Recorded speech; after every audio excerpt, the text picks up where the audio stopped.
सभी साथियों को प्यार भरा नमस्कार। मैं कमल स्वागत करता हूं आपका अपने YouTube चैनल हिंदी विद कमल पर। साथियों, जैसा कि आप जानते हैं, हमारी जो सीरीज़ चल रही है हिंदी व्याकरण में हमने परसों की कल की जो क्लास ली थी उसमें हमने देखा कि हिंदी वर्णमाला के अंतर्गत हमने जानने की कोशिश की हिंदी वर्णमाला क्या है, और उस पर हमने चर्चा की थी हिंदी वर्णमाला कुल वर्णमालाओं की संख्या और तथा उस पर जो स्वरों का हमने वर्गीकरण किस किस आधार पर हमने किया था। अगर यदि आपने वो वीडियो नहीं देखा तो हमारे नीचे डिस्क्रिप्शन बॉक्स में उस वीडियो का लिंक दिया हुआ है और आप उस वीडियो को वॉच कर सकते हैं। तो साथियों, आज हम जानने की कोशिश करेंगे, हमने परसों स्वर जाने, आज हम व्यंजनों का वर्गीकरण करेंगे तथा व्यंजनों का वर्गीकरण तथा उनका उच्चारण स्थान किस किस आधार पर किया जा सकता है उसको जानने की कोशिश करेंगे। साथ ही साथ हम ये देखेंगे कि जो उनका उच्चारण स्थान, जो घोष वर्ण कौन कौन से हैं, अघोष वर्ण कौन कौन से हैं, प्राण के आधार पर हम जो जहाँ पर सूक्ष्म प्राण लगती है अल्प, जिसे अल्प प्राण कहते हैं, और जहाँ पे अधिक प्राण जो हमारी प्राण वायु होती है उसका प्रयोग होता है, उसमें कहाँ पर अधिक लगती है उसको महाप्राण कहते हैं। तो उनको जानने की कोशिश करेंगे तथा गहराई से कैसे उसको वैज्ञानिक तरीके से कैसे अध्ययन किया जाए, क्योंकि आप देख रहे होंगे हालिया एग्ज़ामों में जितने भी पेपर हुए हैं उनमें हिंदी व्याकरण थोड़ा गहराई से पूछ रहा है। तो हम उसके साथ ही रटते हुए न करके उसको समझते हुए कैसे उसको अल्प प्राण क्यों कहा जाता है, उसको सघोष क्यों कहा जाता है, उसको ये जानने की कोशिश करेंगे। तथा आप हमसे जुड़ने के लिए हमारे चैनल को सब्सक्राइब कर दें, लाइक करें तथा अपने मित्रों के साथ साझा करें जो हिंदी से संबंधित तैयारियां कर रहे हों, चाहे वो किसी एग्ज़ाम की भी हो, चाहे वो ग्रामर जहाँ पे हिंदी व्याकरण पूछा जा रहा है, आप उन मित्रों को ज़रूर साझा करें। तो आइए साथियों, सीधे चलते हैं हम हिंदी व्याकरण की ओर। हम कल जो हमने क्लास ली थी उसमें हमने स्वरों का वर्गीकरण किया था। आज हम करेंगे हिंदी वर्णमाला में जो भाग 2 है वो है व्यंजनों का वर्गीकरण। तो व्यंजनों में हम जानने की कोशिश करेंगे कि व्यंजनों का उच्चारण स्थान, सबसे पहले हम उनका उच्चारण स्थान जानने की कोशिश करेंगे कि प्रत्येक व्यंजन का उच्चारण स्थान क्या है। तो हम जानते हैं सबसे पहले जो व्यंजन है उनको जो हमारे 25 व्यंजन, जैसे हमने वहाँ पे चर्चा की थी, जो 25 व्यंजन हैं उनमें 25 व्यंजनों का जो उच्चारण स्थान है उनको जानने की कोशिश करेंगे। 25 व्यंजन यानी कि जो हमारे वर्ग हैं, कल मैंने चर्चा की थी वर्ग और वर्ण में चर्चा की थी। वर्ग किसे कहते हैं? जो एक निश्चित वर्ग, जो एक निश्चित क्रम में दिए गए हैं उनको वर्ग कहते हैं, और वर्ण एक प्रत्येक अक्षर को जो है वर्ण कहते हैं। ठीक है, तो अब देखिए वर्ग क्या है। जैसे वर्णमाला में, व्यंजनों में, वर्णमाला में यहाँ पे लिख लीजिएगा पहला लिख लीजिएगा उच्चारण स्थान। प्रत्येक वर्ग का उच्चारण स्थान, जो प्रत्येक वर्ग के वर्णों का अलग अलग उच्चारण स्थान होता है। ठीक है, तो हम जानने की कोशिश करेंगे। सबसे पहले क्या आएगा? उच्चारण स्थान। ठीक है, उच्चारण स्थान आएगा। ठीक, अब जो उच्चारण स्थान है, 5 वर्ग है, हमने जाना था कौन कौन से हैं 5 वर्ग। क वर्ग, ठीक है, पहला है क वर्ग,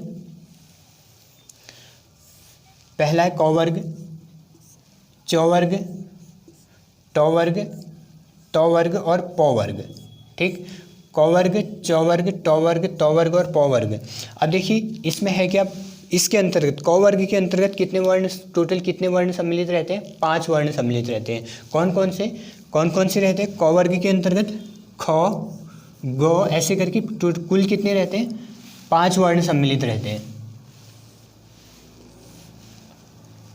ठीक, अब देखिए इनका उच्चारण स्थान क्या है। क वर्ग के संपूर्ण जितने भी क वर्ग में कुल वर्ण है उनका उच्चारण स्थान क्या है? कंठ। तो इसको याद करने का एक सूत्र होता है।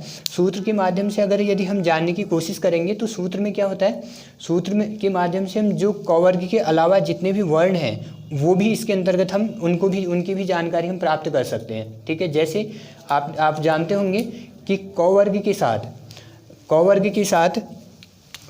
के साथ कई स्वर भी हमारा कंठ वर्ग के अंतर्गत आते हैं, उनको भी जानने की कोशिश करेंगे। इसका जो सूत्र होता है वो होता है अकुह विसर्जनीयानाम कंठः। अकुह विसर्जनीयानाम कंठः।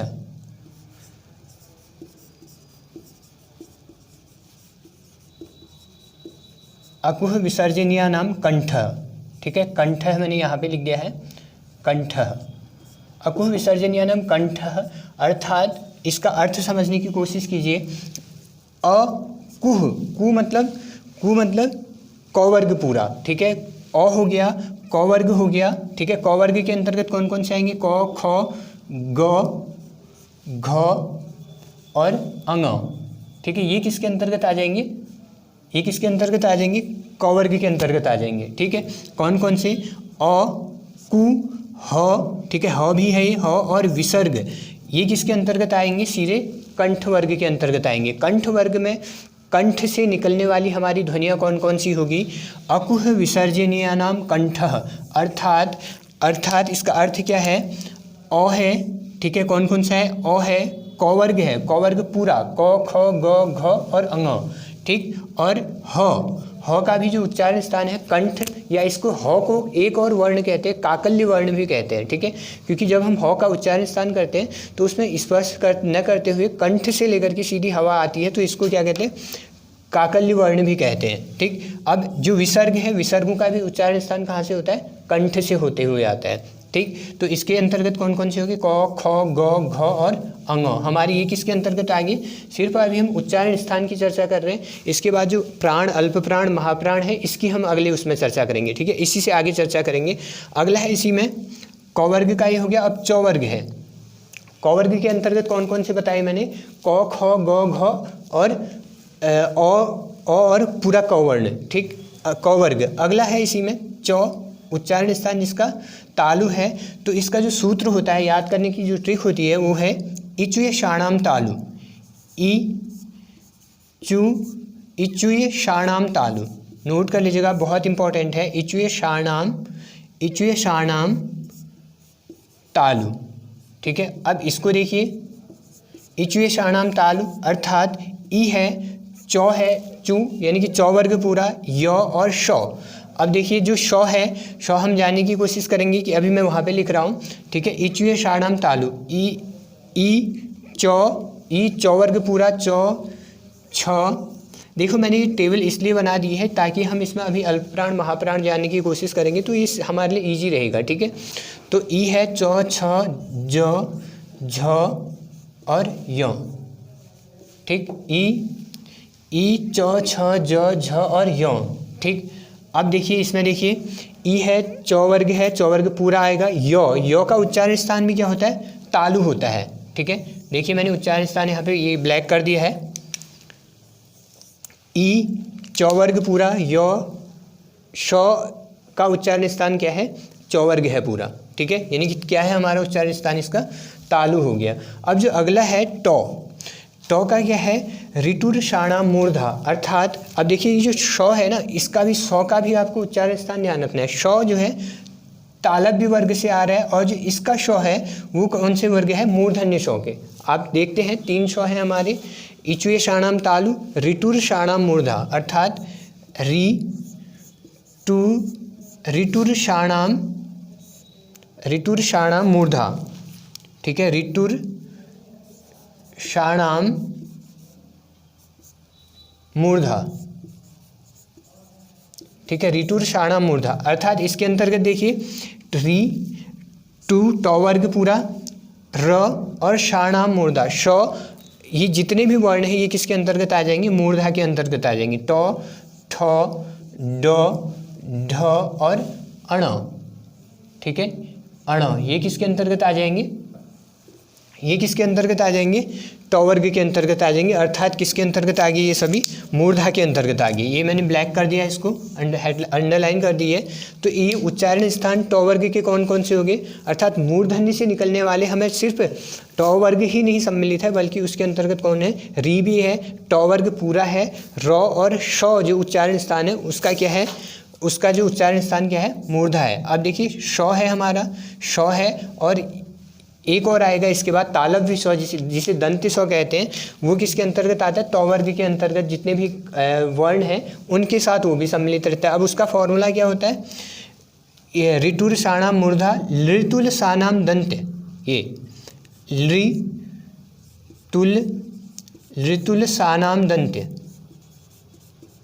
ऋतुल सानाम दंत, ऋतुल सानाम दंत। इट मीन्स अब देखिए यहाँ पे क्या है? दंत का उच्चारण स्थान देखना है। दंत का उच्चारण स्थान क्या है? ये टौ वर्ग का उच्चारण स्थान क्या है? दंत है। ठीक है। अब ली क्या था, जब हम वैदिक संस्कृत में हम पढ़ते हैं तो ली का स्थान जो है स्वर वर्ण के अंतर्गत आता है।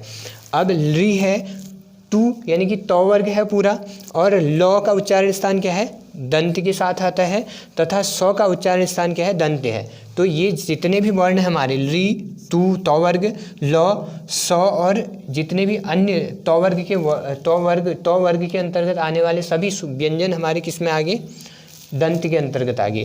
तौ, थ, द, ध और न, ठीक है। तौ, थ, द, ध, न किसके अंतर्गत आगे, दंत वर्ण के अंतर्गत आगे, ठीक। ये है हमारे हाँ, अब है अंतिम है पौ वर्ग। पौ वर्ग का उच्चारण स्थान उपध्यामान्यानाम ओष्ठा, ये लिखा है मैंने, उपध्यामान्यानाम ओष्ठा, उपध्यामान्यानाम ओष्ठ, ठीक है, ओष्ठ, उपध्यामान्यानाम ओष्ठ अर्थात ऊ का उच्चारण स्थान देखिए, ऊ वर्तुलाकार है, हमने कल वाली क्लास में पढ़ा था वर्तुलाकार और अवर्तुलाकार में। ऊ का उच्चारण स्थान क्या है, ओष्ठ है। और पौ वर्ग पूरा संपूर्ण पौ वर्ग जो है इसके अंतर्गत आता है, ओष्ठ वर्ग के अंतर्गत। और उपध्यामान्यानाम ओष्ठा अर्थात सारा जितना भी पौ वर्ग है वो किसके अंतर्गत आता है, ओष्ठ वर्ण के अंतर्गत आता है, ठीक है। और पौ वर्ग में कौन कौन से हैं, पौ, फ, ब, भ और मो, ठीक है। ये किसके अंतर्गत आते हैं, सारे ओष्ठ वर्ण के अंतर्गत आते हैं, ठीक है। तो हमारे जितने भी 5 जो स्पर्शी व्यंजन कहते हैं जिनको, देखिए इनको क्या कहते हैं, स्पर्शी व्यंजन।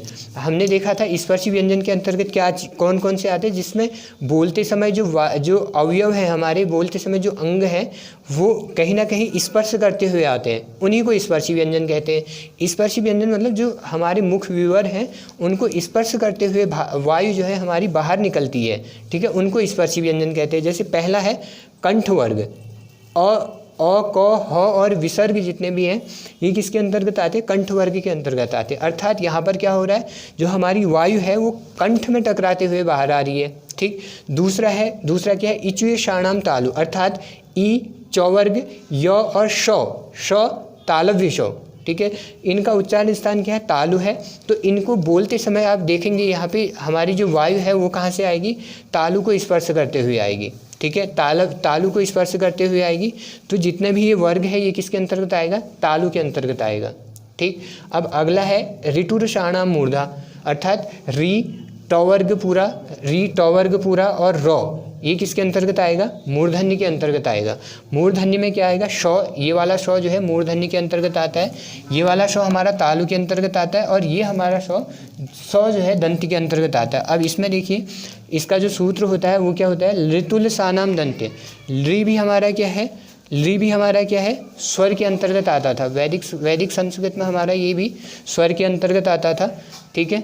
ली भी हमारा वैदिक संस्कृत में स्वर के अंतर्गत आता है। इसका धीरे धीरे वर्तमान समय में इसका लोप हो गया है, तो ये अब हमारा स्वर के अंतर्गत, अब इसका धीरे धीरे लोप हो गया है तो इसको नहीं रखा गया है वर्तमान समय में, ठीक है। ये हो गया हमारा उच्चारण स्थान की दृष्टि से।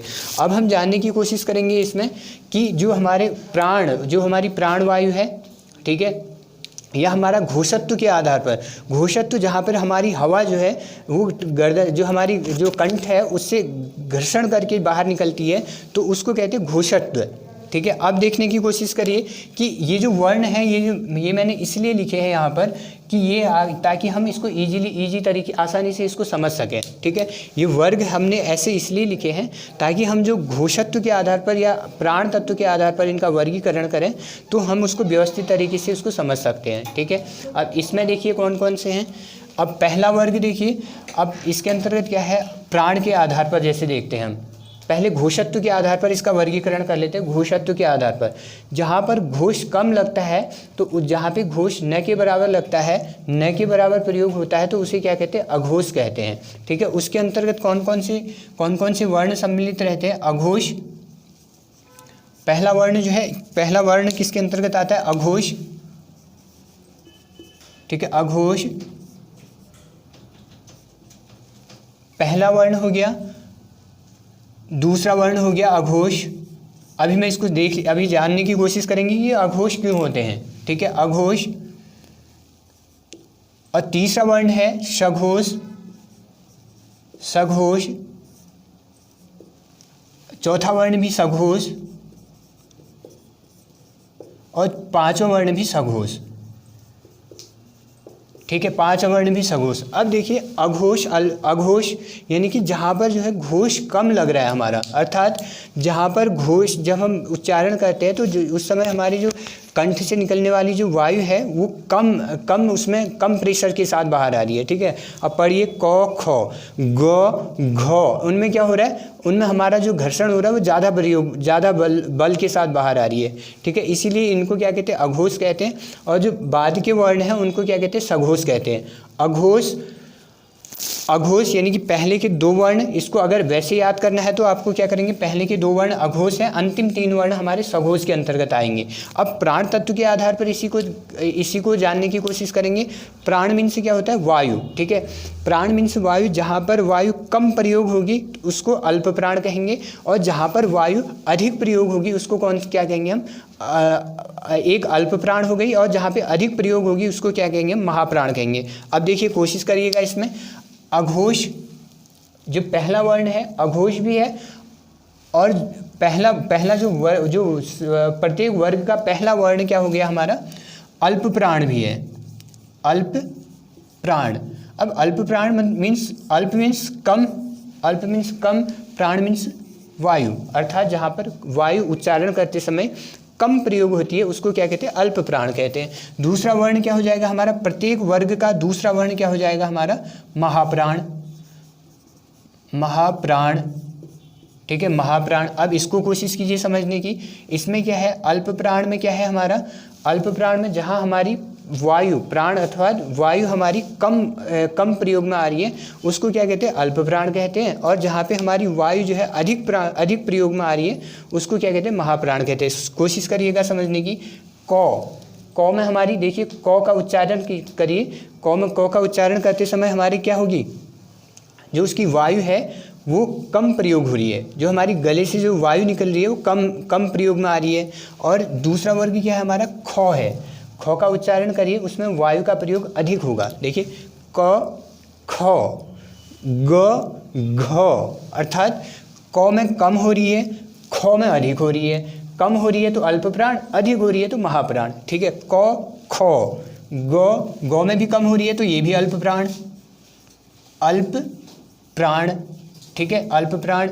अब घ में फिर अधिक हो रही है तो ये क्या हो जाएगा हमारा, फिर महाप्राण, महाप्राण। ठीक है, महाप्राण हो गया।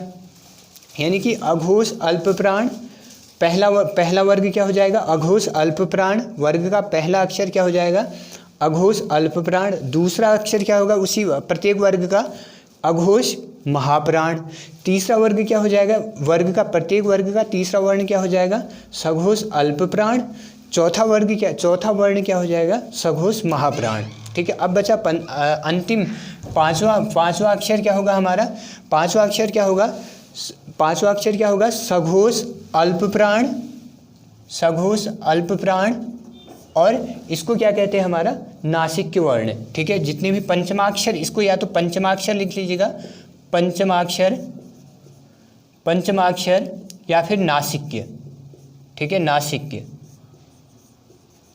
इसको क्या कहते हैं, पंचमाक्षर कहते हैं या फिर उसका नासिक वर्ण कहते हैं। ठीक है, पंचमाक्षर या फिर नासिक वर्ण कहते हैं। तो ये हमारा वायु के आधार पर और घोषत्व के आधार पर वर्गीकरण था। ठीक है, अब देखिए इसमें क्या है, हमारे सिर्फ 25 वर्ण जो स्पर्शी व्यंजन कहलाते हैं उनका ही वर्गीकरण है, और जो इसके अतिरिक्त कुछ व्यंजन और भी जो स्पर्शी व्यंजन के अतिरिक्त अन्य व्यंजन है उसको हमने लिख दिया है यहाँ पे। स्पर्शी व्यंजन के अतिरिक्त अन्य व्यंजन जो सम्मिलित हैं उनका वर्गीकरण करें तो उनको सबसे पहले हम अंतस्थ व्यंजन, सबसे पहले उसके अंतर्गत आता है अंतस्थ व्यंजन। अंतस्थ व्यंजन क्या होता है, अंतस्थ व्यंजन कौन कौन से होते हैं उनको जानने की कोशिश करेंगे। कौन कौन से होते हैं, य अंतस्थ व्यंजन जो अंदर से निकल कर आते हैं, उनका उच्चारण स्थान, इनको अर्ध स्वर भी कहा जाता है। ठीक है, अब इनका उच्चारण स्थान जो है, ये उच्चारण स्थान करते समय जब इनका उच्चारण किया जाता है तो ये कहीं स्पर्श करते हुए नहीं आते हैं। ठीक है, इसीलिए इनको अंतस्थ व्यंजन कहा जाता है।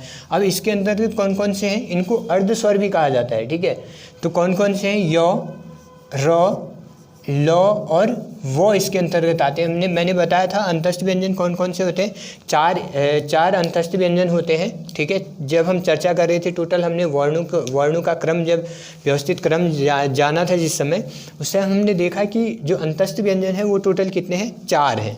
ठीक है, कौन कौन से, यौ, रौ, लौ और वो। अब जो अगला है इसी में वो है ऊष्मीय व्यंजन। ऊष्मीय व्यंजन किसको कहते हैं, जो उच्चारण करते समय वायु मुख वर्ण से मतलब वायु जो है उसमें क्या होती है, ऊष्मीय व्यंजन के अंतर्गत क्या होती है, वायु मुख वर्ग से घर्षण करते हुए निकलती है। ठीक है, अर्थात वायु जो है उसमें क्या होती है, ऊष्म, जब हम उसका उच्चारण करते हैं तो वायु उसमें गर्म वायु निकलती है। ठीक है, इसीलिए इनका उच्चारण करते समय वायु जो है गर्म निकलने के कारण इनको क्या कहा जाता है, ऊष्मीय व्यंजन कहलाते हैं। ये कौन कौन से हैं इसमें, शौ, ठीक है, तालव्य शौ, मूर्धन्य शौ, शौ, श और सौ और हो। इसके अंतर्गत किसके अंतर्गत, ऊष्मीय व्यंजन के अंतर्गत ये 4 सम्मिलित हैं। और उच्छिप्त व्यंजन के अंतर्गत कौन कौन से हैं, ड़ और ढ। ठीक है, उच्छिप्त व्यंजन के अंतर्गत कौन कौन से सम्मिलित हैं, ड़ और ढ। ठीक है, र और ढ। अगला है संयुक्ताक्षर। संयुक्ताक्षर के अंतर्गत हमने जाना था कि संयुक्ताक्षर हिंदी वर्णमाला में कुल 4 होते हैं। कौन कौन से होते हैं 4, क्ष, त्र, ज्ञ और एक होता है श्र। इसका वर्तमान में प्रयोग नहीं होता है, तो वर्तमान में हिंदी में सिर्फ 3 ही संयुक्ताक्षर हैं। कौन कौन है, क्ष, त्र और ज्ञ। ठीक, अब अगला है आगत वर्ण। आगत वर्ण 2 प्रकार के होते हैं, एक अरबी फारसी, ठीक है, एक अरबी शब्द होते हैं और एक है अंग्रेजी शब्द, अंग्रेजी वर्ण, अरबी वर्ण और अंग्रेजी वर्ण। अब अरबी वर्ण कौन कौन से हैं, क, 5 वर्ण हैं, क, ख, ग, ज और फ। ठीक है, ये वर्ण है क, ख, ग, ज, फ। जिस समय जब मुसलमानों का भारत पर आक्रमण किया था, तो मोहम्मद बिन तुगलक ने जिस समय साउथ, जब हम चर्चा कर रहे थे भाषा विज्ञान के संबंध में, उसमें हमने देखा कि जब साहित्य वहाँ का यहाँ विकसित हुआ, तो उस समय उन्होंने किसका प्रयोग करने लगे, वो क, ख, ग, ज, फ आदि वर्णों का प्रयोग हिंदी साहित्य में भी होने लगा।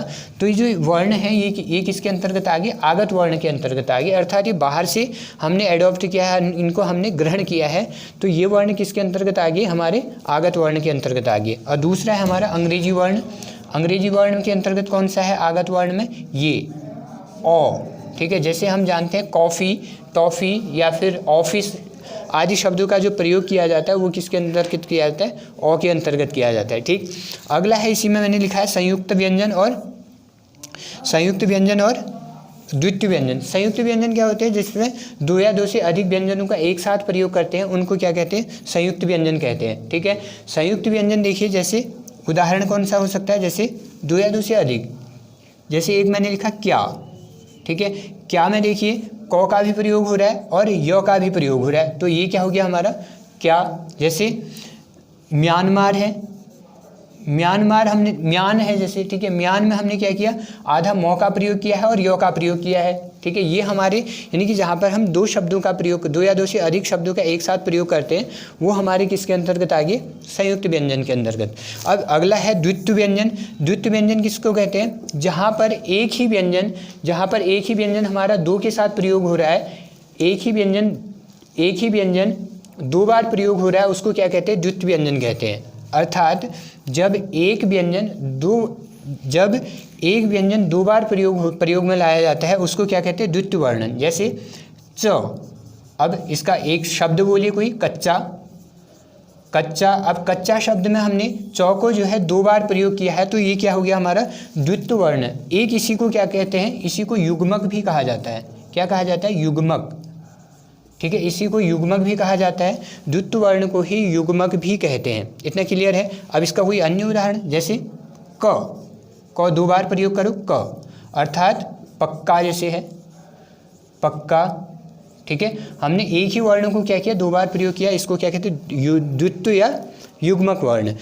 एक बार रिपीट कर रहा हूँ, संयुक्त व्यंजन, जब दो या दो से अधिक व्यंजन एक साथ प्रयोग में लाए जाते हैं उनको संयुक्त व्यंजन कहा जाता है।